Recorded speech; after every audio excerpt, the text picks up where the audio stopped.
यमुना तीरवनचारी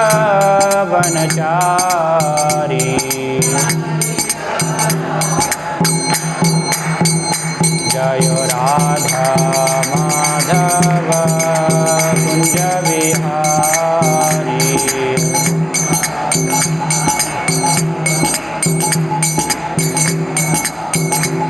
जय राधा माधव कुंज बिहारी।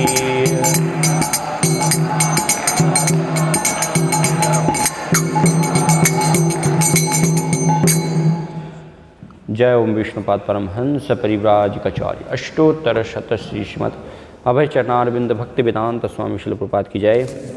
जय ओम विष्णुपाद परमहंस परिव्राजकाचार्य अष्टोत्तर शत श्री श्रीमद भक्ति सिद्धांत सरस्वती गोस्वामी शिल प्रपात की जय। अनंत कोटि वैष्णव भक्त वृंद की जय। श्रीमद् भागवतम की जय। निताय गौर प्रेमानंदे हरि हरि बोल।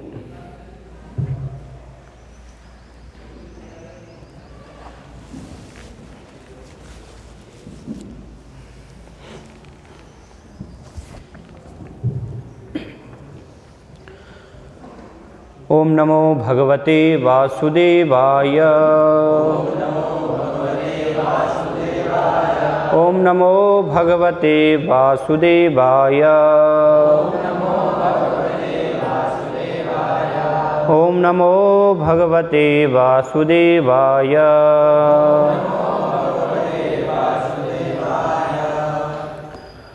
श्रीमद्भागवतम स्कंद 3 अध्याय 26 प्रकृति के मूलभूत सिद्धांत श्लोक संख्या 6। एवं पर अविध्यानेन कर्तृत्वं प्रकृते पुमान् कर्मसु क्रियमाणेषु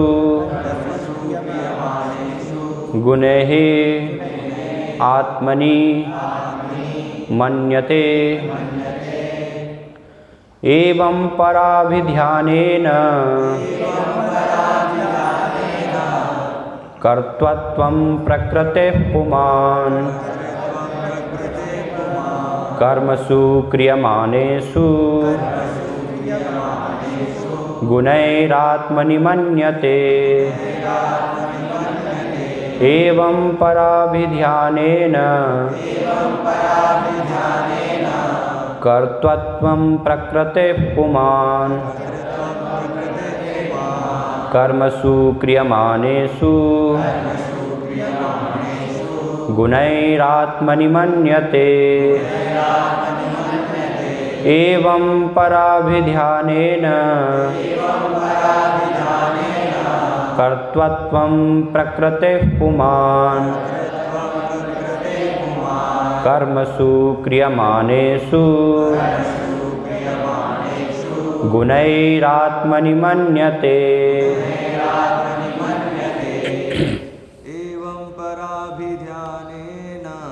एवं पराभिध्यानेन कर्तृत्वं प्रकृतेः पुमान् कर्मसु क्रियमाणेषु गुणैरात्मनि मन्यते। एवं पराभिध्यानेन कर्तृत्वं प्रकृतेः पुमान् कर्मसु क्रियमाणेषु गुणैरात्मनि मन्यते।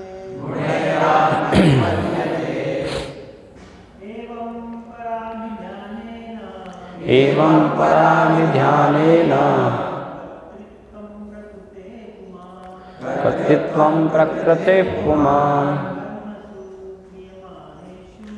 कर्मसु क्रियमाणेषु गुणैरात्मनि मन्यते। माताएं एवं पराभिध्यानेन कर्तृत्वं प्रकृतेः पुमान् क्रियमाणेषु गुणैरात्मनि मन्यते। एवं पराभिध्यानेन कर्तृत्वं प्रकृतेः पुमान्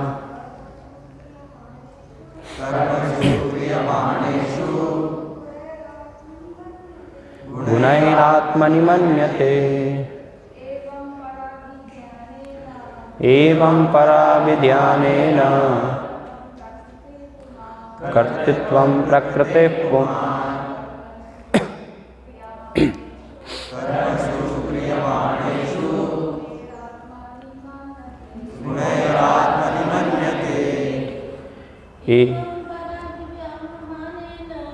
एवं पराभिध्यानेन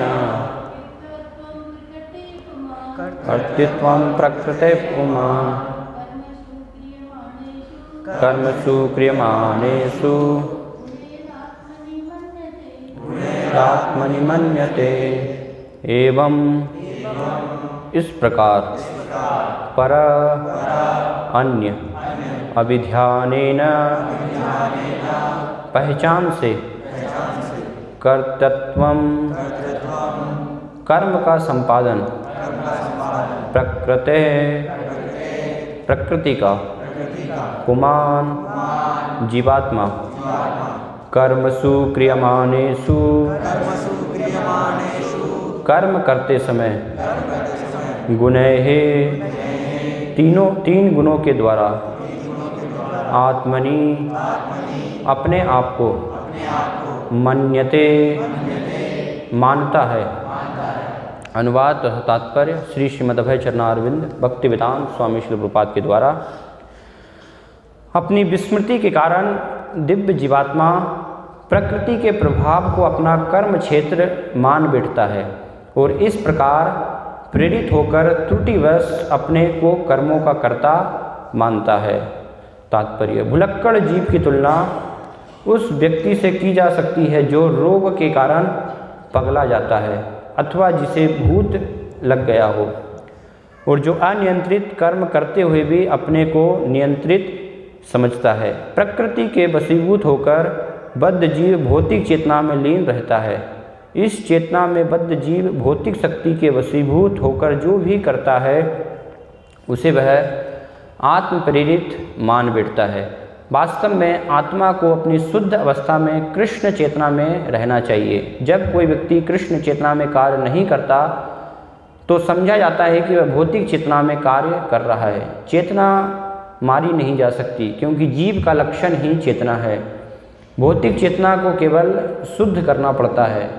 कृष्ण या परमेश्वर को स्वामी के रूप में स्वीकार करने तथा अपनी चेतना को भौतिक से कृष्ण चेतना में बदल देने से मनुष्य मुक्त हो जाता है।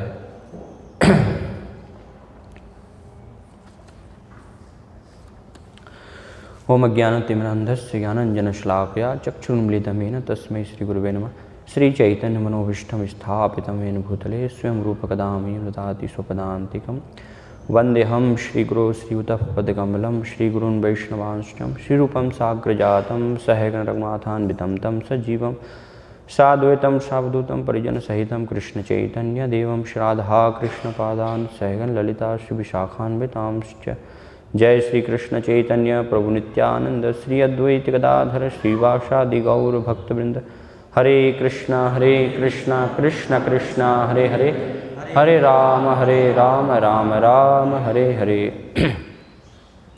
एवं पराभिध्यानेन कर्तृत्वं प्रकृतेः पुमान् कर्मसु क्रियमाणेषु गुणैरात्मनि मन्यते।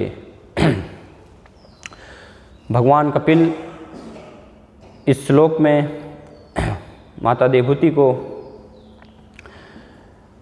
जीव के बारे में वर्णन कर रहे हैं कि जीव किस प्रकार से माया के भ्रमवश अपने आप को कर्ता मानने की भूल करता है।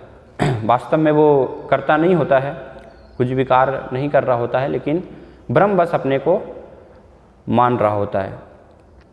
तो श्रीमद् भागवतम में यहाँ पर जो प्रकृति का भगवान कपिल वर्णन कर रहे हैं, भगवान के संदर्भ में श्रीमद् भागवतम के द्वितीय स्कंद में भागवतम में जो 10 विषयों का वर्णन है उसका वर्णन किया गया है। 10 विषय कौन कौन से हैं? अत्र सर्गो विसर्गश्च स्थान पोषण मूतये मनवंतर ऐसानु कथा निरोधो मुक्तिर आश्रय। ये 10 जो हैं श्रीमद् भागवतम में विषयों का वर्णन हुआ है। इसमें से जो मुख्य विषय है वो है अंतिम विषय, आश्रय, भगवान का आश्रय ग्रहण करना। बाकी की जो भी तत्व है आश्रय को समझने के लिए, उस स्तर पर आने के लिए है, जो भी पहले बाकी के 9 विषय हैं। क्योंकि हम देख सकते हैं मुख्य जो है वो भगवान की शरणागति है, आश्रय है ना। अलग अलग शास्त्रों में इसको शरणागति, शरण या प्रपन्नम, प्रपत्ति इस प्रकार से प्रयुक्त किया गया है। तो श्रीमद् भागवतम का मुख्य पूरा उद्देश्य यही है कि कैसे भगवान की हम शरणागति ले पाएँ, है ना। इसीलिए भागवतम को इस प्रकार से प्रस्तुत किया गया है, पूर्ण रूप से उसमें भगवान की अहेतु की शरणागति का वर्णन किया गया है ना। इसलिए बताया गया है कि जहाँ पर भगवान ने जब भगवद गीता में जो संदेश दिया, सर्वधर्मान परित्यज्य मामेकम शरणम व्रज, कि मेरी शरण में आओ, ये मनुष्य जीवन का परम लक्ष्य है, परम गंतव्य है। लेकिन कैसे शरणागति लेनी है लोग नहीं समझ पाए, है ना। तो वो शरणागति का पूरा स्पष्ट रूप से श्रीमद् भागवतम में वर्णन होता है। अनेक अनेक भक्तों के माध्यम से जिन्होंने भगवान की शरण ली हुई है, भगवान के ऐसे शुद्ध भक्त भीष्म पितामह, पांडव, ध्रुव महाराज, प्रहलाद महाराज, है ना, अम्बरीश महाराज, अनेकानेक भक्तों के जीवन से हम शरणागति के उदाहरण देख सकते हैं, सीख सकते हैं। तो वो शरणागति को, आश्रय तत्व को समझने के लिए वास्तव में ये 9 तत्व जो हैं उनको भी समझना आवश्यक है। और आश्रय तत्व का वर्णन हुआ है वो 10वें स्कंद में, वो मुख्य है भगवान की जो 10वें स्कंद की लीलाएं हैं यहाँ पर, कि भगवान की पूर्ण रूप से शरण ग्रहण करना है। लेकिन उससे पहले 9 तत्वों का भी वर्णन हमें जानना बहुत ही आवश्यक है। कैसे जगत की सृष्टि होती है ना। अत्र सर्ग, भगवान जो है कैसे तत्वों को प्रकट करते हैं। फिर विसर्ग, कैसे ब्रह्मा जी सृष्टि करते हैं, है ना। स्थान की उत्पत्ति यहाँ पर मनुष्यों के लिए रहने के लिए प्रदान करते हैं। तो ऐसे अलग अलग ये सब को जानना बहुत ही आवश्यक है। तभी वास्तव में हम भगवान की शरण क्या है, आश्रय तत्व जो जीवन का सार है, उसको समझ पाएंगे। बहुत सारे सहजिया लोग होते हैं, बस सीधे जो है प्रपात बोलते हैं 10वें स्कंद में छलांग लगा देते हैं, है ना। ये 9 विषय को समझे बिना तो कभी भी वो शरणागति नहीं हो पाती उनका, भगवान के प्रति आश्रय कभी नहीं ले पाते, है ना। उनके जीवन में देखते हैं हमेशा सहजिया बने रहते हैं। ऐसा लगता है उन्हें कि हमने शरण ले ली है ना। जैसे यहाँ पर बताया रहा ना, जीव ब्रह्मवश, माया के ब्रह्मवश सोचता है, अपने आप को करता। तो ऐसे लोग सहजिया अपने आप को सोचते हैं कि हमने पूर्ण रूप से शरण ली हुई है ना। लेकिन वास्तव में अभी वो शरणागति के स्तर पर उन्होंने कदम भी नहीं रखा है वहाँ पर, है ना। क्योंकि जब तक ये 9 तत्व को नहीं समझेंगे कि कैसे सृष्टि हो रही है, इसलिए यहाँ पर वर्णन किया जा रहा है। इसीलिए ये 9 स्कंद में ये सब 9 विषयों का वर्णन है कि इनको हम अच्छे से समझें वास्तव में, है ना। नहीं तो क्या आवश्यकता थी, सीधे फिर भगवान की लीलाओं का ही वर्णन हो जाता, है ना। सुखदेव गोस्वामी सब वर्णन कर देते सृष्टि का, कैसे सृष्टि हो रही है, प्रकृति में कैसे जीव यहाँ पर बद्ध होता है, कैसे माया का उसके ऊपर प्रभाव होता है। ये सब बार बार वर्णन करने की क्यों आवश्यकता है ना। क्योंकि जन्मों जन्मों से वास्तव में हमारे हृदय में ये संसार को भोगने की प्रवृत्ति भरी हुई है ना। वो बहुत गहराई में हमारे अंदर ये भोग की जो है वासना भरी हुई है। तो उसको निकालने के लिए बहुत ही गहराई के साथ अच्छे से ये सभी विषयों को समझना आवश्यक है। तभी वास्तव में ये संभावना है कि हम इससे निकल सकते हैं, है ना, माया के भ्रम से मुक्त हो सकते हैं। नहीं तो सहजिया रूप से संभावना नहीं है। वो हम अपने आप को मान सकते हैं, वो भी एक माया का ही प्रकार होता है, भ्रम होता है। माया इस प्रकार से भ्रमित करती है कि हम जो है मुक्त हो गए हैं, भगवान की हमने शरण ले ली है, लेकिन नहीं। लक्षणों के आधार पर दिखेगा कि ये बाकी के विषयों को हम कितना समझे हैं, भगवान को इन संदर्भ में किस प्रकार से हम समझ रहे हैं। तो इसलिए ये विषयों के बारे में जानना बहुत ही आवश्यक। इसलिए भगवान कपिल यहाँ पर पूरा प्रकृति का वर्णन कर रहे हैं कि प्रकृति क्या है, ये माया शक्ति, दुर्गा शक्ति क्या है, किस प्रकार से बद्ध जीव के ऊपर उसका प्रभाव होता है और 3 गुणों के द्वारा किस प्रकार से वो बद्ध जीव को यहाँ पर बांध करके रखती हैं अलग अलग स्तर पर, है ना। और उन गुणों में बंध कर जीव अपने आप को अलग अलग स्तर पर सुखी सोचता है, संतुष्ट सोचता है ना। जैसे प्रभुपाद बोलते हैं कि जो 3 गुण हैं वो सबकी स्थिति क्या है, जैसे जेल में कोई व्यक्ति बंधा होता है अलग अलग स्तर की जेल में, कोई फर्स्ट क्लास श्रेणी में है, कोई सेकंड क्लास में है, कोई थर्ड क्लास में है। तो अलग अलग में बंधा हुआ है, अलग अलग जंजीरों से, कोई सोने की जंजीर से बना हुआ है, कोई चांदी की है, कोई लोहे की है ना। तो जो सोने की जंजीर से बंधा हुआ है वो जब दूसरे को देखता है कि ये इससे बंधे हुए हैं चांदी की से, वो सोचता है मैं श्रेष्ठ हूँ। बंधे हुए हैं वो भी हैं लेकिन, है ना। तो ऐसे सब बंधे हुए प्रकृति के 3 गुणों में। कोई तमोगुण से बंधा हुआ है यहाँ पर, है ना, आलस से प्रमाद के वश होकर के। कोई रजोगुण के द्वारा बंधा हुआ है, भाग रहे हैं संसार में इंद्रिय भोग के लिए, इच्छाओं के लिए, है ना। कोई सतोगुण में बंधा हुआ, सुख से बंधा हुआ है ना।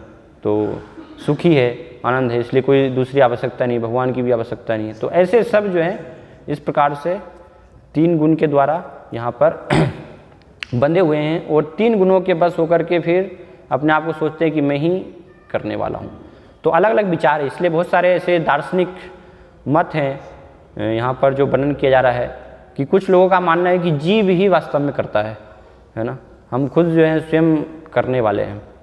फिर कुछ लोगों का मानना है कि नहीं, जीव जो है करता नहीं है, जीव स्वतंत्र नहीं है, प्रकृति वास्तव में करने वाली है ना। और उदाहरण भी देते हैं फिर ऐसे लोग भगवद गीता से, प्रकृति क्रियमाणानि गुणे कर्माणि सर्वशः अहंकार विमूढ़ात्मा कर्तामिति मन्यते, है ना। कि अहंकार के बस होकर के एक जीव बस सोचता है कि वो करने वाला, वास्तव में प्रकृति के 3 गुण सब कुछ करने वाले, उनके माध्यम से कार्य हो रहा है। और कुछ लोग बोलते हैं कि भगवान ही करने वाले हैं, है ना, भगवान की इच्छा के बिना तो पत्ता भी नहीं हिलता है ना।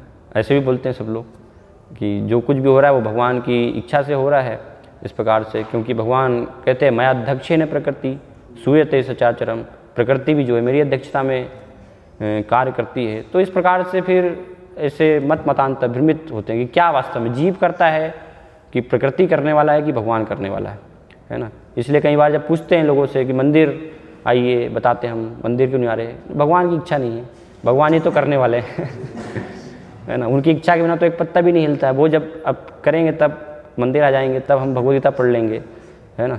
तो फिर उनको जब बोलते हैं कि ठीक है आपको जो है अलग अलग पार्टी में जाना है, यहाँ जाना है, तो वहाँ पर फिर विचार कीजिए भगवान की इच्छा है कि नहीं, वहाँ पर तो स्वयं हमारी बस तुरंत जाना है। तो ऐसे वो आलस्य के कारण वास्तव में ये सब कारण सही समझ के नहीं होने के कारण इस प्रकार से अलग अलग जो है वर्णन करते हैं। तो ये है कि एक प्रकार से जीव जो है वास्तव में करता नहीं है ना, क्योंकि उसकी स्वाभाविक स्थिति तो सच्चिदानंद है, उसका प्रकृति से किसी प्रकार से भी संबंध नहीं है। इसलिए शास्त्रों में असंगो ही अयम पुरुष है ना। जैसे भगवान का यहाँ पर जो है कोई संबंध नहीं है प्रकृति से, प्रकृति के 3 गुणों से, उसी प्रकार से जीव का भी कोई संबंध नहीं है ना। पूर्ण रूप से वो इससे अलग है, आध्यात्मिक प्रकृति का है, उसका आध्यात्मिक जो है स्वभाव है, लेकिन फिर भी भ्रमवश अपने आप को समझ बैठता है। तो किस प्रकार से, इसलिए भगवद गीता के में वर्णन किया गया है कि वास्तव में कोई भी कार्य होता है तो उसके पीछे एक नहीं होता है, 5 कारण वहाँ पर जो है बताए गए हैं। अधिष्ठानम और जो है स्थान, ये शरीर को बताया गया है, फिर इंद्रियाँ जो कार्य करती हैं, वो जीव, फिर अलग अलग कर्म होते हैं, और साथ में फिर भगवान का सैंक्शन, भगवान की उपस्थिति, उनका निर्देश, वो भी होना बहुत ही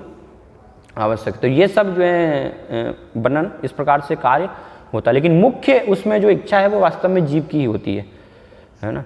क्योंकि जीव जो स्वतंत्रता उसको प्रदान की गई है उसका वो दुरुपयोग करता है, इसलिए वो इच्छा करता है तो बाकी सब कारण होते हैं। उसको कई बार लोग भगवान के ऊपर इस प्रकार से डालने का प्रयास करते हैं, है ना, कि भगवान ही सब कुछ करने वाले, इसलिए जो भी पाप भी हो रहा है, पुण्य भी हो रहा है, तो सब कुछ भगवान ही करा रहे हैं, है ना। क्योंकि भगवान की इच्छा के बिना कुछ भी नहीं होता है, तो हम कुछ भी जो है करने वाले नहीं, वो अज्ञानता है, वो गलत है इस प्रकार से, है ना। क्योंकि हम इच्छा करते हैं और इच्छा के परिणाम स्वरूप फिर प्रकृति, कर्म और भगवान उस प्रकार से फिर वहाँ पर अनुमति देते हैं, भगवान क्या है, अनुमति देने वाले हैं। उपद्रष्टा अनुमंता च, भगवद्गीता में भगवान को कहा गया है कि हृदय में विराजमान है, एक वृक्ष पर दो पक्षी बैठे हैं, आत्मा भी है और जीवा परमात्मा भी है। भगवान क्या है, बस देखने वाले हैं। जीव जिस जिस प्रकार की इच्छाएं करता है और उस इच्छाओं के फलस्वरूप प्रकृति उसको वैसा जो है शरीर प्रदान करती है, उसकी क्षमता के अनुसार कि कितनी योग्यता है इंद्रिय भोग को भोगने की, तो उसके अनुसार फिर अलग अलग उसको योनियाँ प्राप्त होती हैं। तो भगवान बस अनुमति देने वाले हैं, है ना। भगवान वहाँ पर जो है वो करने वाले नहीं है, इच्छा करने वाला तो जीव ही है। इसलिए भगवद्गीता के 13वें अध्याय में इसको स्पष्ट किया गया, बताया गया कि कार्य कारण कर्तृत्व हेतु और प्रकृति रुच्यते, पुरुष सुख दुखा नाम भोक्तृत्व हेतु रुच्यते। वास्तव में जो है जो जीव है वो अपने स्वयं के सुख दुख का खुद जिम्मेदार है, क्योंकि उसने भगवान से द्वेष किया, है ना। आदादिर बहिर्मुख जीव कृष्ण भूली गेला, तब माया तारे दे संसार दुख। इसलिए माया प्रकृति के 3 गुण उसको यहाँ पर कष्ट प्रदान करते हैं। तो जो भी पाप में या पुण्य में वो फंस रहा है तो कोई दूसरा उसके लिए कोई जिम्मेदार नहीं है ना। कई बार दूसरों को व्यक्ति ऐसे दोष देते हैं कि हमारे जीवन में कुछ इस प्रकार से घटित हो रहा है तो भगवान को देते हैं या दूसरे व्यक्ति को देते हैं। नहीं, वो सब जिम्मेदार नहीं है, वो सब कार्य कारण के रूप में वहाँ पर उपस्थित हो सकते हैं, क्योंकि अलग अलग 5 कारणों से होता है तो इसलिए ऐसा लग सकता है। लेकिन खुद अपने सुख दुख का जिम्मेदार खुद व्यक्तिगत एक जीव है, क्योंकि वो इच्छा कर रहा है।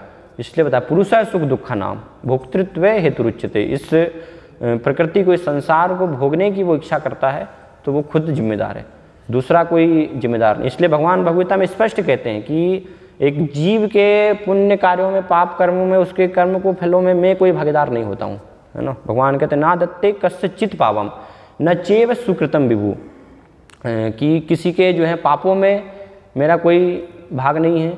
न दत्ते कस्यचित् पापम न चैव सुकृतम विभु, कोई पुण्य कर्म कर रहा है तो उसमें भी कोई मेरा हाथ नहीं। अज्ञाने ना आवृतम ज्ञानम तेन मुह्यंति जंतव, कि जो भी सब जीव है वो क्या है, अज्ञान के द्वारा, अज्ञाने ना आवृतम ज्ञानम, अज्ञान के द्वारा, माया के द्वारा उनका ज्ञान जो है जब ढक जाता है तो उससे क्या होते हैं फिर मुह्यंति जंतव, मोहित होकर के माया के भ्रमवश सब अलग अलग जो है संसार के पाप पुण्य सब कार्यों में वो प्रवृत्त होते हैं और इस प्रकार से अपने आप को भोक्ता मानने की, ईश्वर मानने की या कर्ता मानने की वो भूल करते हैं, है ना। वास्तव में नहीं है, लेकिन जो भी इच्छा है वो जीव ही कर रहे हैं। तो अल्टीमेटली हम जो है अंतिम में जीव खुद हम ही जिम्मेदार हैं, है ना, क्योंकि हमने जो है भगवान से द्वेष किया है। इसलिए जो भी हमारे जीवन में घटित हो रहा है हम खुद उसके जिम्मेदार हैं। भगवान तो बोल रहे हैं, भगवान तो कह रहे हैं कि मेरी शरण में आओ, है ना, तो सारे कलमशों से, सभी दुखों से तुम मुक्त हो सकते हो, लेकिन हम भ्रमवश जाना नहीं चाहते। तो इस प्रकार से यहाँ पर ऐसे जो जीव की है वो स्थिति यहाँ पर बता रहे हैं कि प्रकृति के 3 गुणों के द्वारा अपने आप को संबंधित मान करके और किस प्रकार से उसकी वास्तविक स्थिति नहीं है, भ्रम को वो सत्य मान लेता है और उससे ही अपनी पहचान यहाँ पर करता रहता है। इसलिए ऐसे जीव की, भुलक्कड़ जीव की तुलना यहाँ पर उदाहरण देके शिल्पपाद कर रहे हैं तात्पर्य में कि किसी को कोई रोग हो जाता है, मान लीजिए कौन सा रोग, जॉइंडिस, है ना, पीलिया रोग। तो जिसको वो रोग हो गया है तो उसको क्या है, हर चीज़ पीली नज़र आती है। संसार में कुछ भी देखेगा तो सब कुछ जो है पीला ही दिखाई देगा, है ना। विदेश में भी इस प्रकार से ये कल्चर है, वहाँ पर लोग अलग अलग रंग के चश्मे पहनते हैं, है ना। कोई जो है रोज़ कलर का चश्मा पहनता है तो उससे सब जो है गुलाब के कलर में ही दिखाई देगा, पूरा संसार में हर चीज़, है ना। उसने लगा लिया है तो आप सब यहाँ पर जो है अभी बैठे हुए हैं बहुत सारे सफ़ेद कपड़ों में, धोती कुर्ते में, वो सब उसको जो है लाली दिखाई देगा, गिरवा वस्त्र दिखाई देगा लेकिन वास्तव में ये है नहीं, क्योंकि उसने वो कलर का चश्मा लगाया हुआ है, तो उस प्रकार से सब उसको दिखाई दे रहा है। तो ऐसे ही जो जिसको कि ये रोग हो गया है, पीलिया रोग हो गया है, उसको हर वस्तु जो है पीली दिखाई देती है, क्योंकि अभी रोग है ना। रोग अगर ठीक हो जाएगा, जिसको रोग नहीं हुआ है वो वास्तव में हर चीज़ को स्पष्ट देख पा रहा है कि हर चीज़ अलग अलग रंग में स्थापित है, सब एक ही समान नहीं है ना। तो ऐसी स्थिति होती है जीवात्मा की कि वो रोग है, रोग के कारण माया में बंधे होने के कारण हम अपने आप को यहाँ पर देहात्म बुद्धि से चिन्हित मानते हैं, उससे अपनी पहचान करते हैं। और एक और उदाहरण दिया जा रहा है यहाँ पर, जैसे कोई व्यक्ति को भूत लग गया है ना, पिशाची पाइले यन मतिस्स छन होए, मायाग्रस्त जीवेर है से भाव उदय। पिशाची भूत ने अगर किसी को पकड़ लिया है तो वो क्या है, व्यक्ति जो है हर कुछ बोलता है फिर, है ना, उसको कुछ होश आवास नहीं रहता कि क्या मैं बोल रहा हूँ, है ना, पागल व्यक्ति की तरह। जैसे पागल व्यक्ति भी होता है ना, कोई पागल है और उससे पूछो आप कि कौन हो तुम, तो वो बोलेगा मैं बिल क्लिंटन हूँ है ना, वो है नहीं वास्तव में, लेकिन अपने आप को बोलेगा मैं प्रधानमंत्री हूँ, नरेंद्र मोदी हूँ मैं तो देश का राजा हूँ। तो समझ सकते हैं व्यक्ति जो चेतना में वो कि ये पागल व्यक्ति है ना, और पागल है तो वो फिर इस प्रकार से बात कर रहा है पागलों की तरह, है ना। तो ऐसे भूत जिसको लग गया है, तो जिसके ऊपर भूत ने प्रवेश कर दिया, वो सब ऐसे पागलों की तरह बात करता है, कुछ भी बोलता है ना, कुछ भी बड़बड़ाता है इस प्रकार से, क्या बोल रहा है उसको कुछ भी समझ में नहीं आता। तो ऐसे जो है, जो माया के द्वारा पगलाए हुए जीव हैं, है ना, जिनको कि माया ने पकड़ लिया है ना, उसके द्वारा जो पागल हो गए हैं, उनकी स्थिति ये होती है कि कुछ भी बोलते हैं। क्या बोलते हैं वो, मैं ये शरीर हूँ, है ना, मैं ये हूँ, मैं भारतीय हूँ, है ना, मेरा देश मेरा भारत महान, इस प्रकार से, है ना। और वास्तव में ये स्थिति नहीं है, जड़ वस्तु से अपने आप को वो पहचान करके मान रहे हैं। तो ये सब ब्रह्मवश है, सब रोग के कारण है। इस प्रकार से जैसे भूत किसी को लग गया है, किसी को रोग हो गया है, तो ऐसे अभी हम जो है ये माया के प्रभाव में, इस कारण से हम अपनी पहचान कर रहे हैं, है ना। वास्तव में हमारी ये पहचान नहीं है, हम तो भगवान से संबंधित परा प्रकृति के हैं, परोपी मनुते अनर्थम, है ना, हम भगवान की प्रकृति के हैं, सच्चिदानंद में स्थित, लेकिन मनुते अनर्थम, अपने आप को भ्रमवश जो है इस रोग के कारण हम मान रहे हैं अनर्थ, है ना। अनर्थ क्या है, ये सब पदार्थ से अपनी तुलना करना, प्रकृति के संबंध में अपनी तुलना करना, उसको कहा गया है अनर्थ। वास्तव में जीवात्मा तो अर्थपूर्ण है ना, उसकी स्थिति वो है, लेकिन यहाँ पर संबंधित होने के कारण अपने आप को अनर्थ मानता हम, पहचान करते हैं हम देहात्म बुद्धि हो। उसकी पहचान की शुरुआत होती है, शास्त्रों में बताया गया है, मैथुन जीवन से। इसलिए इस जगत को जो है माया का ये बहुत महत्वपूर्ण पास है ना। अंत काल से जीव जो है इस इच्छा के कारण, काम वासना के कारण यहाँ पर बंधा हुआ है ना। इसलिए जगत को कहा गया मैथुन जीवन की हथकड़ियाँ, कि यहाँ पर व्यक्ति को माया जो है इस जीवन में बांध देती है, जिससे जन्मों जन्मों जो है वो एक के बाद एक इसी जीवन में इसको सुख मान करके और बंधा रहता है, और सारा प्रयास फिर इसी के लिए करता रहता है ना। ये केंद्र बिंदु है, वास्तव में स्थिति नहीं है वो स्वाभाविक, लेकिन अभी पागल हैं तो पागली अवस्था में कुछ भी समझ में नहीं आ रहा है ना। तो जो गलत चीज़ है उसको भी वो आनंद में मान रहे हैं, है ना। इस प्रकार से समझ रहे कि हम तो आनंद में हैं। एक पागल व्यक्ति है, वो गटर में भी पड़ा हुआ है तो सोचता है बहुत आनंद है ना, झूम रहा है वहाँ पर, आनंद हो रहा है उसको लेकिन वो स्वाभाविक वास्तविक स्थिति नहीं है, वो कष्ट की आवश्यकता है। तो ऐसे जो हैं, जो यहाँ पर बंध जाते हैं इस क्षणिक सुख के माध्यम से, प्रकृति के द्वारा, उनकी स्थिति ऐसी हो जाती है ना। इस प्रकार उसी को चरम सुख मान बैठते हैं, है ना। जबकि वो बताएगा शास्त्रों में एक बूंद के समान है, और सिर्फ ये मनुष्य की स्थिति नहीं, सब देवी देवता, है ना, ब्रह्मा से लेकर एक चींटी तक हर जीव जो है इस प्रकार से इस शक्ति से बंध जाते हैं माया के द्वारा, है ना। इसलिए भागवतम में हम देखते हैं कि इंद्र को भी जब एक श्राप मिलता है एक बार सुअर बनने का, है ना, तो वो पूरा लिप्त हो जाता है वहाँ पर। और फिर जब ब्रह्मा जी आते हैं कि अभी ये भोगने का समय खत्म हो गया, वापस चलो, है ना, तो मना बोल दिया जाने से। बोले क्या, यहाँ पर बढ़िया सुख तो है, आनंद है, परिवार है मेरा सुंदर है ना, बढ़िया जो है अच्छा बच्चे हैं, है ना। तो इस प्रकार से स्थिति हो जाती है, भूल जाते हैं यहाँ पर, है ना। इसलिए कहा गया भुलक्कड़ जीव, है ना, माया जो है भुला देती, वास्तविक स्थिति को क्या है हमारी भुला देती है, और पदार्थ से फिर हम पहचान, उसको ही सत्य यहाँ पर मानने लगते हैं। तो इसलिए बताइए ये सब वास्तव में रोग के कारण है, क्योंकि अभी हमारे ऊपर माया का भूत चढ़ा है, तो उसको भूत को उतारने की आवश्यकता है, जिससे कि हम अपनी वास्तविक स्थिति को देख पाएँ। वास्तविक स्थिति को समझ पाएँ। या जो व्यक्ति भूत उतारना जानते हैं, है ना, तो उनके पास हमें जाने की आवश्यकता है। इसलिए बताया गुरु की शरण में जाने की आवश्यकता है। तो गुरु हमारे जो हैं ये सभी अनर्थों का नाश कर सकते हैं, है ना। जिसको कि हमने सत्य मान लिया, अपने परम स्वार्थ को छोड़ करके जो है गलत स्वार्थ की तरफ हम प्रेरित हो रहे हैं अभी।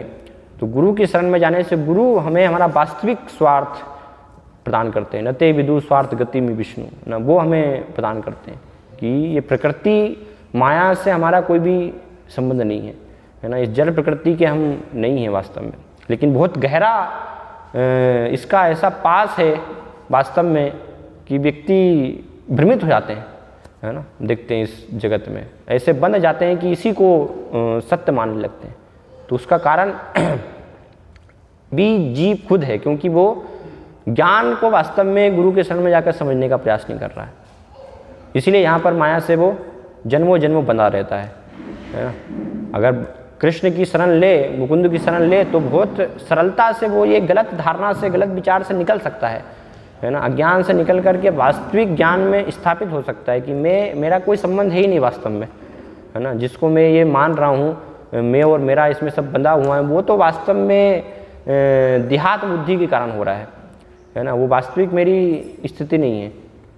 इसलिए भगवान श्री कृष्ण इसका वर्णन, क्योंकि इतने हम जो है बंधे हुए हैं इस प्रकृति के 3 गुणों में, भोग की इच्छा से, कि उसको बार बार जो है हमें जानना पड़ेगा, बार बार हमें श्रवण करना पड़ेगा, है ना। जैसे कोई पागल व्यक्ति होता है, याददाश्त किसी की चली जाती है, तो उसको क्या होता है कि बार बार बताया जाता है, उसको सुनाना पड़ता है बार बार कि तुम ये हो, तुम्हारा नाम ये है, ये तुम्हारे पिता हैं, है ना। सब बार बार याद दिलाना पड़ता है। तब धीरे धीरे धीरे फिर उसको उसकी याददाश्त जो है आना चालू होती है, उसका पागलपन धीरे धीरे दूर होता है।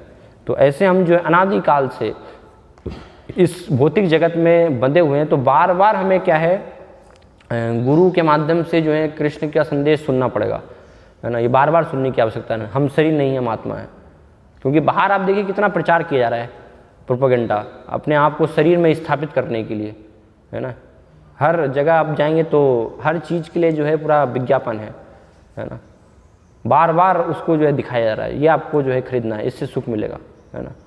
कितना बार बार बुलाने का जो है देहात बुद्धि को प्रयास किया जा रहा है। तो लोग पूरा वहाँ पर बंधे हुए हैं।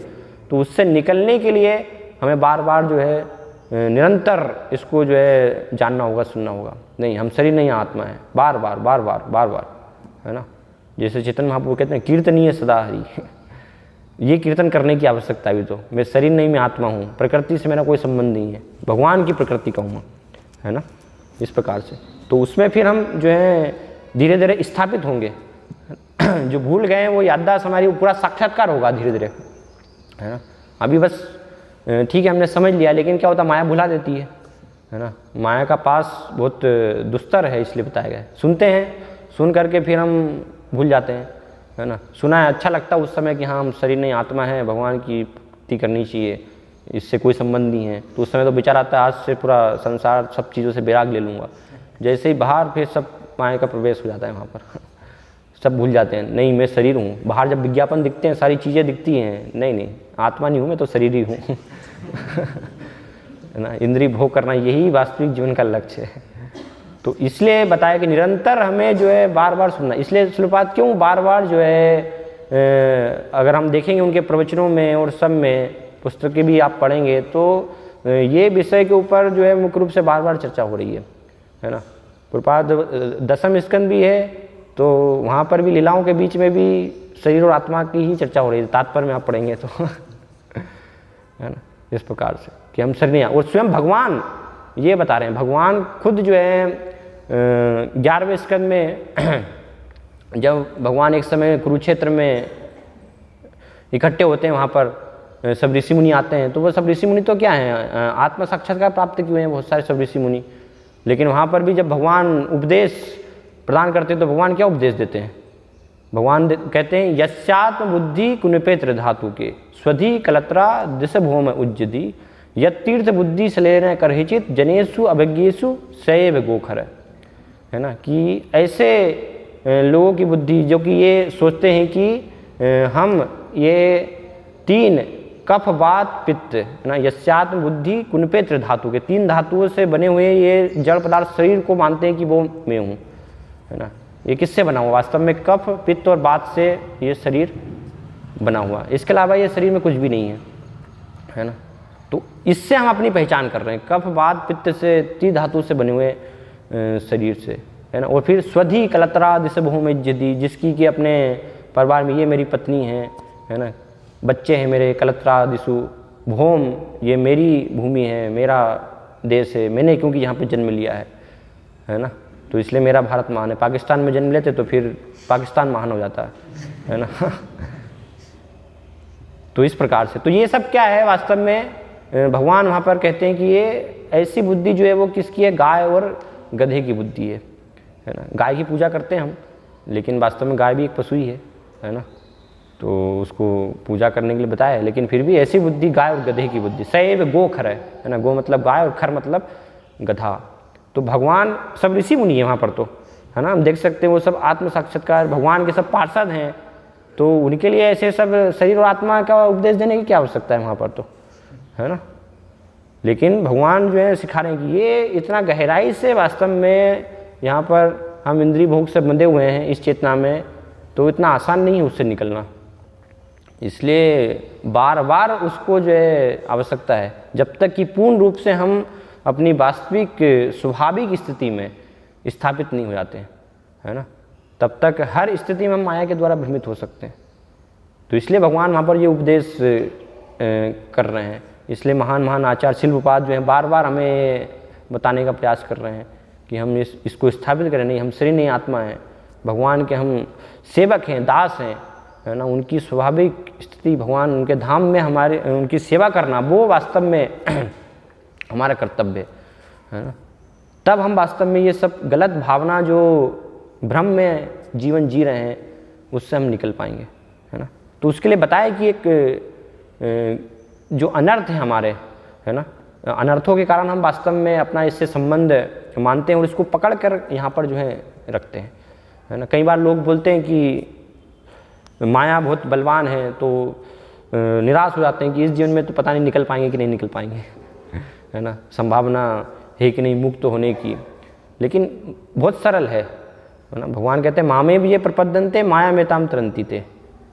इस प्रकृति के चंगुल से बहुत सरलता से मुक्त हो सकते हैं, बस अगर भगवान की हम शरण ले लें। कमी है तो वो शरण लेने में बस, है ना, बाकी कोई कमी नहीं है। तुरंत हम जो है प्रकृति के चंगुल से मुक्त हो जाएंगे, जैसे ही शरण लेंगे तुरंत हम जो है मुक्त हो सकते हैं। लेकिन हमने खुद जो है पकड़ कर रखा और हम बोलते हैं कि माया बहुत बलवान है, उससे हम जो है मुक्त नहीं हो रहे हैं, है ना। एक शिष्य जो है पूछते हैं एक बार से कितनी स्ट्रांग जो है माया क्यों है ना। तो प्रपाद ने कहा कि क्योंकि तुम जो है वो दृढ़ नहीं हो, इसलिए माया इतनी स्ट्रांग है। तो हम भक्ति में दृढ़ नहीं है, इसलिए ऐसा लगता है कि माया जो है वो स्ट्रांग है, प्रकृति के चंगुल से निकलना मुश्किल है। तो हमें दृढ़ होने की आवश्यकता है। वास्तव में भक्ति को दृढ़ता से ग्रहण करने की आवश्यकता है। जैसे महाभारत में एक कथा आती है इसके संदर्भ में कि एक राजा के दरबार में, राजा जो हैं सभी अपने दरबार में ऋषि मुनि और वहाँ पर पूछते हैं उनसे कि माया से जो है किस प्रकार से मुक्त हुआ जा सकता है ना, क्यों हम माया से मुक्त नहीं हो पाते हैं। तो बहुत सारे सब अलग अलग उत्तर प्रदान करते हैं, राजा को बताते हैं, है ना। और सब उत्तर बताने के बाद वहाँ पर एक वृद्ध अनुभवी बहुत ही व्यक्ति होते हैं, तो सब उनकी तरफ देख रहे होते हैं कि अब शायद ये भी कुछ बोलेंगे, है ना। तो वो जाकर के एक पागल व्यक्ति की तरह एक जाकर के खंबा जो है पकड़ लेते हैं और उसको पकड़ के बोलते हैं मुझे छोड़ दो, मुझे छोड़ दो, मुझे छोड़ दो, है ना। चिल्लाना प्रारंभ करते हैं। तो सब बोले ये क्या पगला रहे हैं, है ना। खुद जो है पकड़ के रखा हुआ है खंबे को और बोल रहे हैं जो छोड़ दो छोड़ दो छोड़ दो, है ना। तो फिर वो बोलते हैं कि इसी प्रकार से माया जो है, राजा आपने खुद पकड़ के रखा है माया को, है ना, और आप बोल रहे हैं कि माया मुझे छोड़ दो, माया जो है छोड़ नहीं रही है, हमें प्रकृति से मुक्त नहीं हो रहे हैं। तो वास्तव में है कि हमने खुद जो है पकड़ के इसको रखा हुआ है ना। हम खुद इस जो वास्तव में नहीं है ऐसे भ्रम को हमने सत्य मान लिया है ना। तो इसलिए बताया कि ऐसा क्यों होता है, क्योंकि हम पूर्ण रूप से गुरु की शरण नहीं लेते हैं, अनर्थों को हमारे छोड़ने का हम पूर्ण रूप से प्रयास नहीं करते। तो उस अनर्थों के कारण वास्तव में माया का प्रभाव हमारे ऊपर होता रहता है। तो इसलिए शास्त्रों में बताया गया ऐसे 4 श्रेणी में हम अनर्थों को बांट सकते हैं, है ना। अगर ये इनसे पूर्ण रूप से मुक्त हो जाएं तो फिर संभावना है कि हम प्रकृति के चंगुल से मुक्त हो सकते हैं। तो पहला जो है वो क्या है कि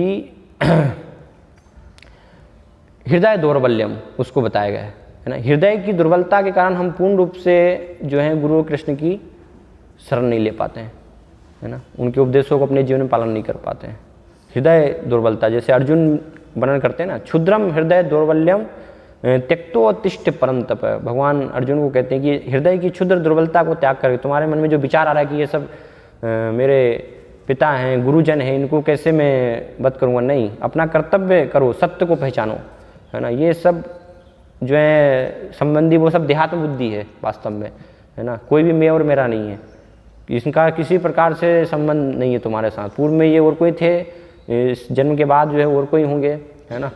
इसलिए अपना कर्तव्य करने का प्रयास करो, मेरे आदेश का पालन करो, है ना। तो वो अर्जुन इस प्रकार से था, हृदय दौर्बल्यम, हृदय में दुर्बलता वहाँ पर आ गई अज्ञानता के कारण, है ना, जिससे कि देहात्म बुद्धि। तो इस हृदय दौर्बल्य के कारण क्या है, हम देहात्म बुद्धि से अपनी पहचान करते हैं, सुनते हैं हम, है ना, हम शरीर नहीं आत्मा है ना, भगवान से एकमात्र हमारा संबंध है, लेकिन फिर भी जब तक ये दुर्बलता को नहीं त्यागेंगे तब तक वो संबंध सब रहेगा, सबको अपना ही मानेंगे, है ना, वहाँ पर। तो ये होता है हृदय दुर्बलता। फिर दूसरा जो है अपराध, है ना, कि अपराध भी हम करते रहते हैं, तो उसके कारण भी पूर्ण रूप से ये भावना से, माया के प्रभाव से हम नहीं निकल पाते हैं, 3 गुणों की आसक्ति से। तो अलग अलग प्रकार के अपराध बताए गए, 10 अपराध है, नाम अपराध है, फिर सेवा अपराध होते हैं, धाम अपराध है ना, वैष्णव अपराध है 6 प्रकार के। ऐसे अलग अलग प्रकार से श्री रूप गोस्वामी भक्ति रसामृत सिंधु में इन सारे अपराधों का वर्णन करते हैं। तो इन सारे अपराधों से हमें जो है बचने का प्रयास करना चाहिए, है ना। तो अपराध के कारण पूर्ण रूप से हम शरण नहीं ले पाते हैं, जिसके कारण माया से मुक्त नहीं हो पाते। फिर असत तृष्णा, है ना, असत तृष्णा को हम बनाए रखते हैं इस भौतिक जगत में। असत तृष्णा क्या है कि इस भौतिक जगत में सुख है, इंद्रिय भोग में सुख है, सुनते हैं हम, है ना, शास्त्रों में, और अनुभव भी कर रहे होते हैं कि हाँ इस जगत दुखालय है, शाश्वत है, यहाँ पर सुख नहीं है, लेकिन फिर भी बना कर रखे हुए हैं कि नहीं, कहीं ना कहीं जो है सुख है। तो ठीक है, एक पैर इधर भी रखना है, एक पैर इधर भी रखना है भौतिक जगत में, दोनों जो है नाव में सवार होकर के चलना है ना। जगत को भी नहीं छोड़ना है और आध्यात्मिक जगत है वहाँ भी प्राप्त करना है, भगवत प्राप्ति भी करनी है ना, लेकिन इंद्रिय भोग भी नहीं छोड़ना है। तो पूर्ण श्रद्धा भी नहीं है। तो इस असत तृष्णा के कारण कि सुन रहे हैं सब है, लेकिन फिर भी हम बनाए हुए हैं कि नहीं, इंद्रिय भोग में ही सुख है, और वो सब संसार के सुखों से हम आकर्षित हो रहे हैं, है ना, भोग की इच्छा बनी हुई है। तो ये असत तृष्णा जब तक रहेगी तब तक आश्रय को हम भगवान के पूर्ण रूप से स्वीकार नहीं कर पाएंगे, माया के प्रभाव से हम मुक्त नहीं हो सकते, हमेशा उसमें रहेंगे। तो असत तृष्णा को इसलिए त्यागना चाहिए, है ना। प्रथम श्रेणी का बुद्धिमान गुरु कृष्ण से सुनकर वो साक्षात्कार करने का हमें प्रयास करना है, उसको पूर्ण रूप से छोड़ना है। फिर चौथा जो है वो तत्व विभ्रम, कि तत्व के प्रति विभ्रम होते हैं, है ना, उसका ज्ञान नहीं होने से वास्तव में ये सब सारी चीज़ें, मुख्य रूप से ये सारा क्यों होता है, इसी कारण से होता है। जो चौथा जो बताया तत्व विभ्रम, कि हृदय की क्षुद्र दुर्बलता बनी रहती है, अपराध हम करते हैं, या असत तृष्णा बनी रहती है। तो ये सब क्यों होता है, क्योंकि तत्व विभ्रम ये वास्तव में मुख्य कारण है, तत्वों का सही रूप से ज्ञान नहीं होने के कारण, है ना। इसीलिए हम देखते हैं कि महान आचार्य जीव गोस्वामी अलग अलग उन्होंने जो है 60 संदर्भ लिखे हैं, है ना, कृष्ण तत्व, परमात्मा तत्व, भक्ति तत्व, फिर जो है प्रेम तत्व, अधि तत्व, ऐसे अलग अलग जो है 60 संदर्भ लिखे हैं, जिसमें कि सारा जो है विज्ञान, भगवत तत्व का विज्ञान, कैसे भगवान को तत्वतः समझना है है ना, वो सब वहाँ पर वर्णन किया गया है ना। भगवान की भक्ति क्या है, उसको, उस तत्व को समझना, भक्ति तत्व को, प्रेम तत्व को समझना, भगवान से रस का आदान प्रदान कैसे होता है ना, एक भक्त का रस तत्व, तो ये सब ऐसे जानना। तो ये तत्व विभ्रम का ज्ञान नहीं होने के कारण, इसमें स्थापित नहीं होने के कारण वास्तव में क्या होता है कि ये सारी जो हैं असत तृष्णा है, अपराध हैं, हृदय में क्षुद्र दुर्बलता है, वो सब बनी रहती है ना। सुनते हैं हम सब कुछ जो है, पढ़ते भी हैं, लेकिन फिर भी सही रूप से इसमें स्थापित नहीं होने के कारण हमेशा व्यक्ति जो है माया में बंधे रहते हैं, है ना। माया के प्रभाव से, प्रकृति के 3 गुणों से मुक्त नहीं हो पाते। इसीलिए प्रभुपाद ने कहा कि अगर हम जो हैं दृढ़ हैं, पूर्ण रूप से दृढ़ हैं भक्ति करने के लिए, उसमें स्थापित हैं, तो फिर किसी भी स्थिति में माया का प्रभाव नहीं होगा। लेकिन समस्या यही है कि वास्तव में हम जो हैं दृढ़ नहीं है ना। इसलिए कई बार बहुत सारे शिष्य सब शिलपाद के पास जाते, अलग अलग समस्याएं लेकर, ये समस्या हैं, ये हैं, ये हैं, है ना, इस प्रकार से प्रभाव है। तो प्रभुपाद बोलते थे क्या समस्या है, कुछ भी नहीं है, व्हाट इज डिफिकल्टी कोई समस्या नहीं है ना। समस्या यही है कि बस हम पूर्ण रूप से शरण लेना नहीं चाहते, है ना। इसलिए यहाँ पर मूलभूत सिद्धांत का जो है वर्णन हो रहा है। यह अध्याय का जो नाम है प्रकृति के मूलभूत सिद्धांत, है ना। तो मूलभूत सिद्धांत क्या है? मूलभूत सिद्धांत जो है ये है कि हमें गुरु और कृष्ण की पूर्ण रूप से शरण लेनी है। ये भक्ति के मूलभूत सिद्धांतों को ग्रहण करना है ना, जो कि श्रील प्रभुपाद ने हमें दिए हैं। नियमित रूप से हर दिन मंगलारती, है ना, बिना विफल हुए, ये वास्तव में इस प्रकार से करना है।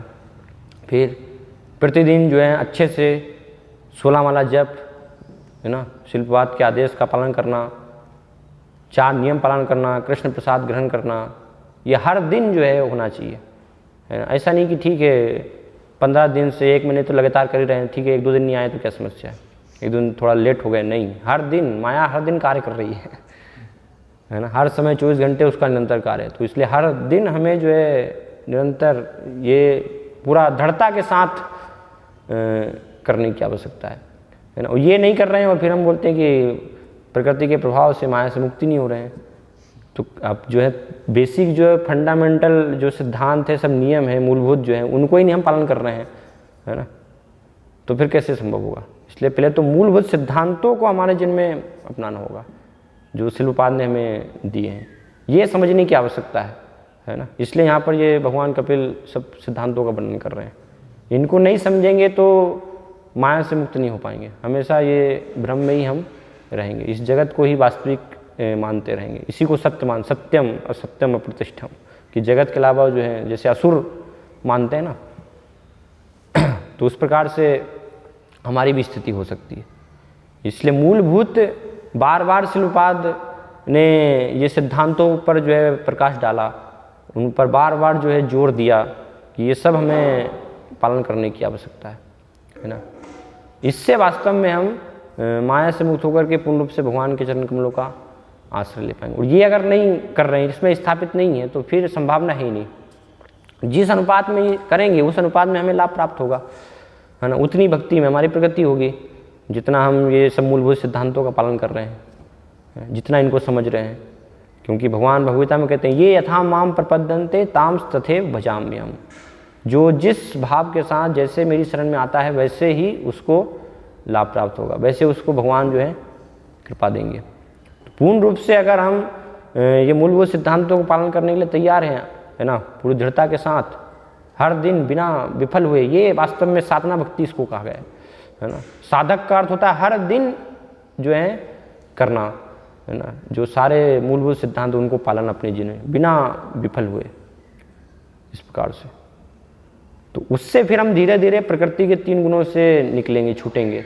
तब संभावना है कि हम सतोगुण में स्थित होंगे और सतोगुण से फिर शुद्ध सत्व की अवस्था, जिसमें कि भगवान का साक्षात्कार होता है ना, अपनी वास्तविक स्थिति को हम साक्षात्कार कर पाएंगे, वो अवस्था हमें प्राप्त होगी। लेकिन उस स्तर पर आने का प्रयास ही नहीं हो रहा है तो फिर संभव नहीं है।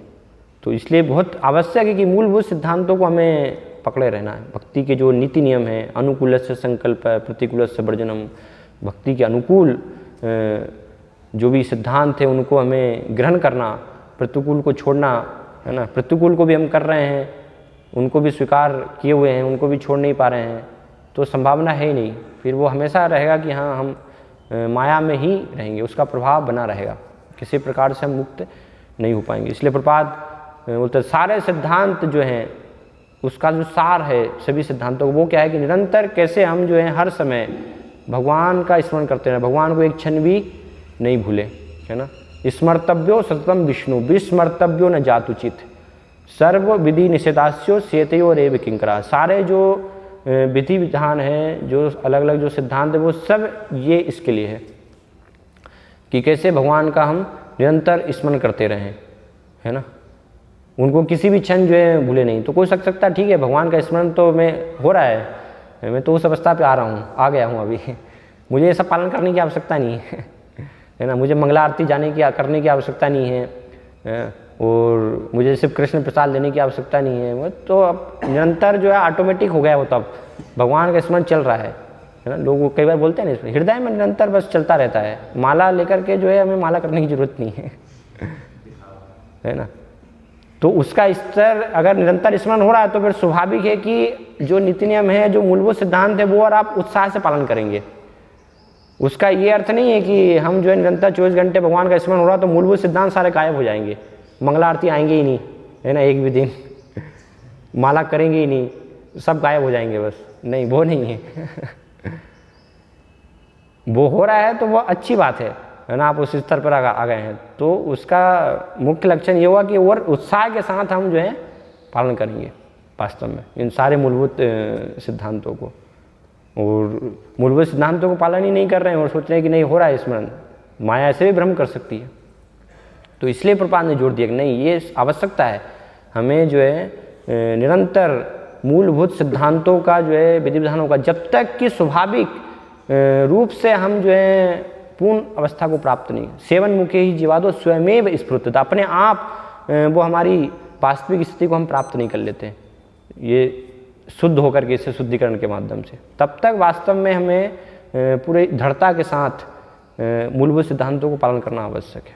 इसमें अगर हमने थोड़ी सी भी जो है ढील दी, है ना, थोड़े से भी हम ढीले हुए तो फिर स्वाभाविक है कि वहाँ पर फिर माया का प्रभाव, माया है ना। इसलिए प्रपात लिख रहे हैं यहाँ पर तात्पर्य में, जब कोई व्यक्ति कृष्ण चेतना में कार्य नहीं करता तो समझा जाता है कि वह भौतिक चेतना में कार्य कर रहा है ना। तो कृष्ण चेतना में अगर इस प्रकार से नहीं रहेंगे तो स्वाभाविक है कि हम भौतिक चेतना में ही हैं, फिर वहाँ पर माया में ही है। तो सारे जो ये मूलभूत सिद्धांत है, विधि विधान है, वो हमें कृष्ण चेतना में बनाए रखने के लिए मदद करते हैं। उनको हम जितना पालन करेंगे उतना हम कृष्ण चेतना हमारे अंदर आएगी, हम उतना कृष्ण भावना भावित होंगे, है ना। बिना पालन के संभव नहीं है, शास्त्र विधि छोड़ने से कुछ भी लाभ नहीं होगा। इसलिए भगवान भगवता में कहते हैं यह शास्त्र विधि मुत्सृज्य वर्तते काम कारत न स सिद्धिम वापनोति न सुखम न पराम गतिम। उसको सुख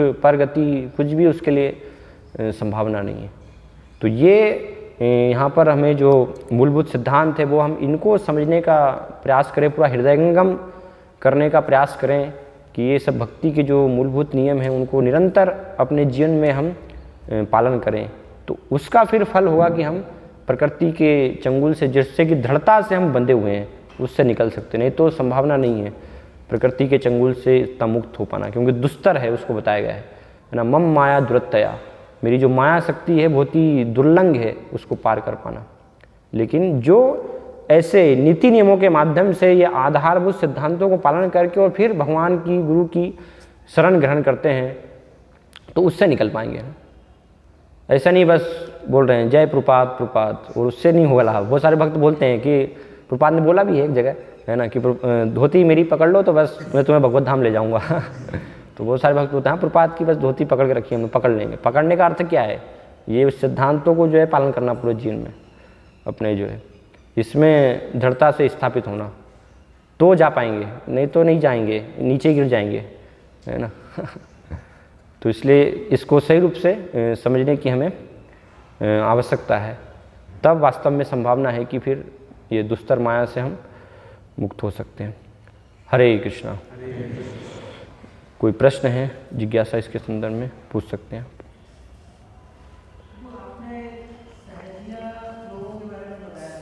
हाँ,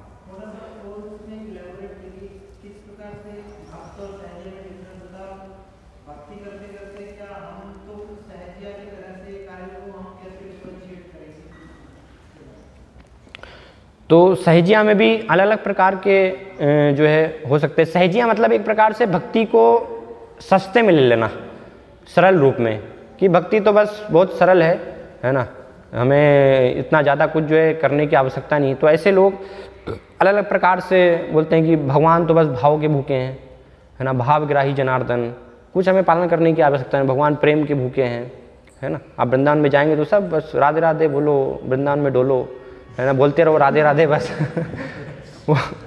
कुछ नीति नियम कुछ पालन करने की आवश्यकता नहीं है ना।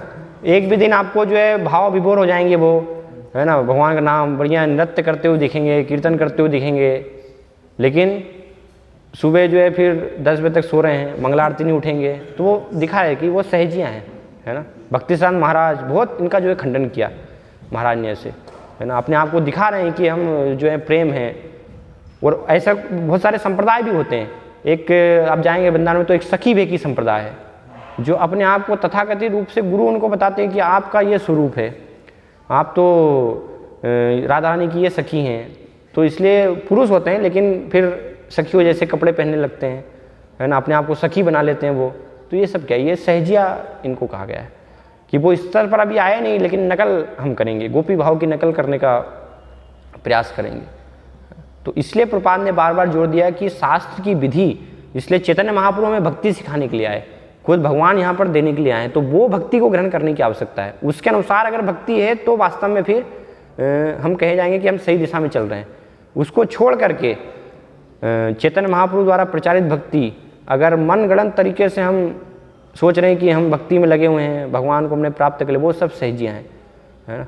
ऐसे बहुत सारे चैतन्य महाप्रभु के जाने के बाद सब सहजिया संप्रदाय का उदय हुआ बंगाल में। अब देखेंगे 14 वहाँ पर संप्रदाय थे, है ना, गौरांग नागरी, सखी भेकी और अलग अलग प्रकार के जात गोसाई, वो सब भक्तिविनोद ठाकुर ने, भक्तिसिद्धांत महाराज ने उन सब का खंडन किया, है ना, कि जो अपने आप को बोल रहे थे कि हम सब अनुयायी हैं चैतन्य महाप्रभु, लेकिन वास्तविक जो शिक्षाएं हैं उनको कहीं भी पालन नहीं कर रहे थे अपने जीवन में। तो भगवान ने खुद अपने आचरण से हमें सिखाया है किस प्रकार से हर दिन हमें भक्ति करने की आवश्यकता है, सब विधि विधानों को, सिद्धांतों को पालन करने की आवश्यकता है। और वो विधि को छोड़ करके और मन से कल्पना करने से लाभ नहीं होगा। वो अलग मार्ग अगर ग्रहण कर रहे हैं तो उनको एक प्रकार से फिर सहजिया कहा गया, शास्त्र की विधि को छोड़ करके, है ना। भगवान हरे कृष्ण महामंत्र का जप नहीं करेंगे, ठीक है, मन से नाम बना लेंगे, है ना, अलग हमारा मंत्र एक जो है हम चालू कर देंगे, है ना, जपो हरे कृष्णा हरे राम राधे श्याम, ऐसे बहुत सारे हैं, है ना, और अपने आप को अनुयायी बोलते हैं। तो वो सब सहजियाँ हैं कि प्रमाणिक पद्धति के माध्यम से जैसे भगवान ने, आचार्यों ने प्रचार किया, वैसा उसको ग्रहण नहीं करने का प्रयास करें। तो ऐसे बहुत सारा विस्तार है ना, उसके अलग अलग प्रकार के रूप में हम उसको समझना पड़ेगा। मुख्य रूप से ये कि जो भी शास्त्र की जो विधि है उनको अगर सही रूप से हम नहीं समझ रहे हैं तो, है ना।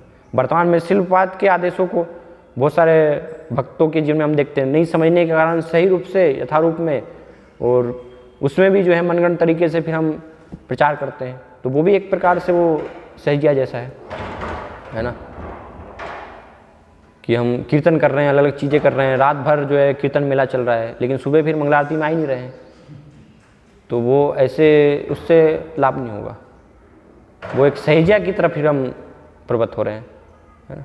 तो वो सब इसलिए गहराई से शिलपाद के निर्देश क्या थे, क्या हमें सिद्धांत दिए हैं शिलपाद ने, वो समझने की आवश्यकता है। तो उसके आधार पर फिर हम पहचान पाएंगे कि वास्तव में कौन व्यक्ति जो है वो भक्त के रूप में भी वो सहजिया स्तर पर जा रहा है।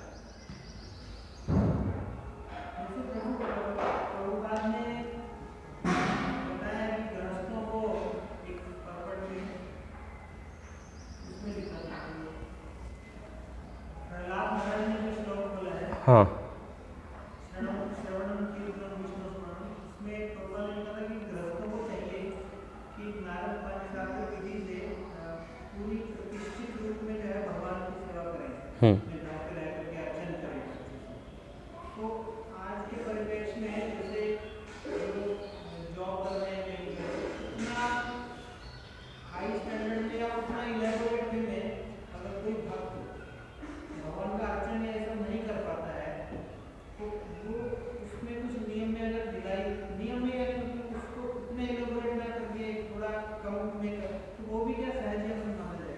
इसलिए बताया गया है कि जो अर्चा विग्रह की सेवा है वास्तव में शिल प्रपाद ने ही जो है कहा है कि अर्चा विग्रह सेवा वास्तव में एक तो बताया कि वो ब्राह्मण दीक्षित जो भक्त हैं, है ना, उनके लिए आवश्यक है। कई बार हम देखते हैं इस्कॉन में जो ब्राह्मण दीक्षित नहीं भी हैं, बस जुड़े हैं और वहाँ पर घर में विग्रह ले आते हैं, और फिर वो वास्तव में सही सेवा नहीं है। इसलिए अर्चा विग्रह जो सेवा है वो मुख्य विधि नहीं है। मुख्य विधि क्या है? श्रवण कीर्तन की विधि है। तो हमें अपने आप को मुख्य रूप से श्रवण कीर्तन की विधि में लगाने की आवश्यकता है। वो मुख्य विधि नहीं, अगर कर सकते हैं हम अच्छे से जो है कर पा रहे हैं तो ही हमें उसको स्वीकार करना चाहिए। विग्रह अपने घर में लेकर के तभी आने की आवश्यकता है कि जब हम निरंतर भगवान की जो है सेवा कर पा रहे हैं। भगवान आ रहे हैं मतलब फिर एक व्यक्ति की जैसे पूरा हम जो है समर्पित होना पड़ेगा वहाँ पर। भगवान की सेवा वहाँ पर भी छूट नहीं सकती है। निरंतर हर समय जो है भगवान की सेवा में ही हम इंगेज रहेंगे, दूसरा कुछ कार्य हम नहीं कर सकते। तो इसलिए बताया कि सामान्य रूप से जब तक हम सक्षम नहीं है पूर्ण रूप से इस स्तर पर, तब तक हमें घर में रखने की आवश्यकता नहीं। मंदिर में है, जहाँ सेवा हो रही है वहाँ पर हम सेवा करें और श्रवण कीर्तन की विधि को अपनाएं, इस प्रकार से वो करें। तो भी इसी में जैसे ये जो इसमें इम्पोर्टेंट ज़्यादा ये है कि मंदिर में रेगुलरली आके भक्तों के संग में जो हाँ सेवा में भाग लेंगे, और घर में तो वो है कि वो यथा परिस्थिति अनुसार। हाँ, इसलिए पिक्चर है, इसलिए वो स्थिति में नहीं कर सकते तो हम अल्टर जो रखते हैं, जो पिक्चर है भगवान की वहाँ पर, वो हम रखें, क्योंकि उसमें इस प्रकार से चल सकता है कि जितना हम उसमें कर पा रहे हैं उतना ठीक है ना। लेकिन भगवान यहाँ पर अर्चा विग्रह है, अर्चा विग्रह साक्षात भगवान ही है। तो वो जब आ गए तो फिर पूर्ण रूप से सारी उनकी सेवा होगी। नियमित समय पर उनको जगाना, ऐसा नहीं कि अर्चा विग्रह हैं और हम जब उठ गए तभी फिर भगवान को भी उठा दिया हमने, है ना। 6 बजे हम 7 बजे उठे तो हम भी उस समय उठा कर और फिर उसी समय पूजा करेंगे, नहीं, वो भगवान की सेवा का स्टैंडर्ड नहीं। वो एक फिर वो सहजिया है ना, कि जब हम हमारे अनुसार जब हम कर पाएंगे उसके अनुसार फिर भगवान की सेवा करेंगे। इससे अच्छा है कि मंदिर में जाएं, वहाँ पर जो है उन कोई सेवा करें, घर में आवश्यकता नहीं है अर्चा विग्रह सेवा करने की। ये पूछ रहा था कि चेतना और चेतन में क्या फर्क है? चेतना जो है लक्षण है आत्मा का, आत्मा की उपस्थिति है तो हम उसको चेतना के माध्यम से जानेंगे, है ना। चेतना जो है, और जिसमें चेतना है तो उसको हम कहते हैं कि ये चेतन अवस्था में है ना। कोई पदार्थ जैसे एक जड़ टेबल है तो उसको हम नहीं कहेंगे कि ये चेतन है, क्योंकि वहाँ पर आत्मा नहीं है ना। तो वो आत्मा के लक्षण के माध्यम से हम उसको इस प्रकार से बोलते हैं, फिर कहते हैं। और श्रीमद् भागवतम का मतलब क्या अर्थ है? क्या? श्रीमद् भागवतम, हाँ, इसका मतलब भागवत मतलब भगवान के बारे में वर्णन जो है, भक्तों के द्वारा जो वर्णन किया गया है उसको इसलिए बताया 2 प्रकार के भागवत, एक भक्त भागवत और एक ग्रंथ भागवत बताए गए हैं। तो भगवान श्री का अर्थ जो है सुंदर, है ना, इस प्रकार से बोल सकते हैं। अलग अलग शास्त्रों में श्री का अलग अलग प्रकार से अर्थ बताए हैं, है ना। तो ये संदर्भ में है। हाँ हाँ, जैसे ये सतोगुण में भक्ति और शुद्ध सतोगुण में भक्ति डिफरेंशिएट कैसे करें, तो पता भी कैसे चले कि वो सतोगुण में भी जो भक्ति कर रहे हैं वो खुद पता नहीं चलेगा, और हो सकता है वो दोनों में डिफरेंस। सतोगुण में क्या होता है कि भगवान भगवद्गीता में कहते हैं सुख से व्यक्ति बन जाता है। तो सतोगुण में हम भक्ति अगर कर रहे हैं तो सारी भक्ति अच्छे से चलेगी, हमें जो है आनंद है, सुख में है हम। लेकिन जब कष्ट आएंगे, जब समस्या आएगी तो फिर वहाँ पर समस्या आ सकती है। वो निर्गुण भक्ति मतलब कि कीट जन्म हो यथात वा दास, कष्ट भी आ रहे हैं तो वो भी आने में आनंद लग रहा है। भक्ति ठाकुर कहते हैं कि तुम्हारा सेवा जतो है दुख से ही तो परम सुख, है ना। हर अवस्था में कैसी भी स्थिति हो, हर अवस्था में हम भक्ति करने के लिए एक प्रकार से तैयार हैं। तो वो तीनों गुणों से निर्गुण की अवस्था, वो अवस्था में ये संभावना है ना। सुख में सुख है थोड़ा सा, उसमें भक्ति में उत्साह रहेगा, अच्छा है ना वहाँ पर। लेकिन हम थोड़ा बंधे हुए भी हैं, है ना। अपने आप को संतुष्ट मान सकते हैं, सुखी मान सकते हैं, है ना। लेकिन भक्ति में वो विचार नहीं है कि हमको हमें सुख प्राप्त हो रहा है कि नहीं। भक्ति में विचार है भगवान को सुख देना है, फिर चाहे हमें दुख भी मिल रहा है ना। गोपियों का भाव ये तो है कि भगवान को आनंद हो रहा है, फिर हम चाहे नरक भी जाने के लिए तैयार हैं। तो इस प्रकार से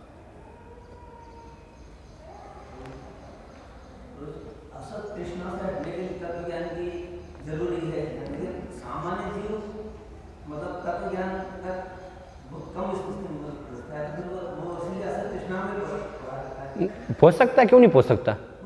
वो आलस्य के कारण हम ग्रहण नहीं करते ना, इसलिए हमें आलस्य को हटा करके ये सब विषय को समझने की आवश्यकता है ना। हमें इसलिए बताया चेतन चेतावनी कि आलसी नहीं होना चाहिए। सिद्धांत बलिए चित्ता कर न करो आलस, उसमें हमें आलस्य नहीं करना है। बार बार एक बार में समझ में नहीं आ रहा, बार बार पूछें, हम जिज्ञासा करें ये विषय को कैसे समझ सकते हैं, है ना।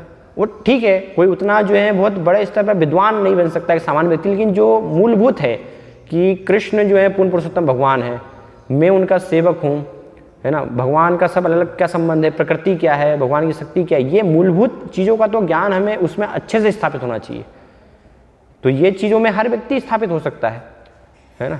उसमें कोई ऐसा नहीं कि बहुत बड़े कोई ज्ञान की आवश्यकता है या वो सब नहीं है, इसमें स्थापित है तो फिर आराम से हम निकल सकते हैं, है ना। तो ये समझना है।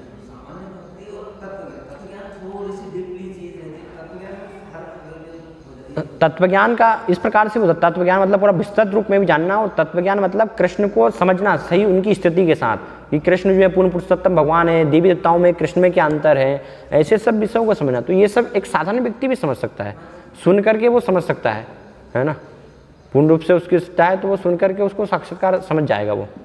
तो इनको ग्रहण करना, इनको अगर हम ग्रहण ही नहीं कर रहे हैं तो फिर हम वहाँ पर समस्या रहेगी। तो ऐसा उसके लिए आवश्यक नहीं है कि हमें कोई बहुत बड़ी बुद्धि की आवश्यकता है, या वो हर व्यक्ति नहीं समझ सकता, सब समझ सकते हैं। साधारण जो मूलभूत चीज़ें हैं वो सभी समझ सकते हैं, सब कर सकते हैं। ठीक है, यहाँ पे समाप्त करेंगे। श्रीमद् भागवतम की जय, श्रील प्रभुपाद की जय।